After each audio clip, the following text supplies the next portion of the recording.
السلام علیکم ورحمۃ اللہ وبرکاتہ۔ محترم سامعین، خواتین و حضرات، اجالا چاندنی امید اسلامی چینل سے میں آپ سے مخاطب ہوں۔ ویڈیو لے کر آیا ہوں کہ عام طور پر لوگ عید پر سیر سپاٹے کر کے، پیسے پھکا کر اور جائز ناجائز سب کام کر کے اللہ کی ناراضگی کو بھی مول لے کر وہ جگہ جگہ گھوم کر پیسے پھکا کر آتے ہیں، تو اسے عید کی خوشی کہتے ہیں۔ یہ اصل خوشی نہیں ہے۔ لیس العید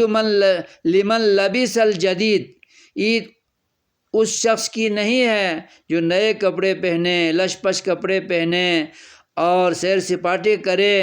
عید تو انما العید لمن خاف الوعید، عید تو ہر اس مسلمان کی ہے جو اللہ تعالیٰ کے اللہ تعالیٰ کی نافرمانی سے بچے، اللہ تعالیٰ کی معصیت سے بچے، اللہ تعالیٰ کے احکامات کو توڑنے اور ان سے بغاوت کرنے سے بچے، اور اپنے گناہوں کی بخشش کروائے، اور سنت کے مطابق تکبیرات بلند کرتے ہوئے یکم شوال کو گھر سے عیدگاہ چلے اور وہ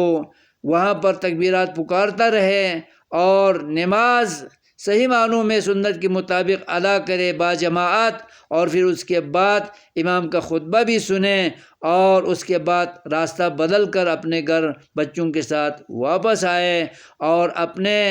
دوست احباب کے ساتھ ضرور ملیں، عید ملن پارٹی کریں، لیکن اللہ تعالیٰ کی معصیت کا کوئی پہلو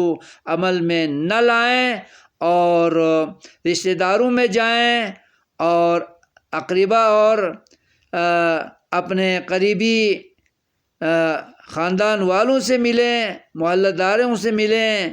اور گاؤں والوں سے ملیں، شہر والوں سے ملیں، گلی کوچے والوں سے ملیں، خندہ پیشانی سے ملیں۔ یہی عید کی خوشیاں ہیں۔ اور تقبل اللہ منی و منک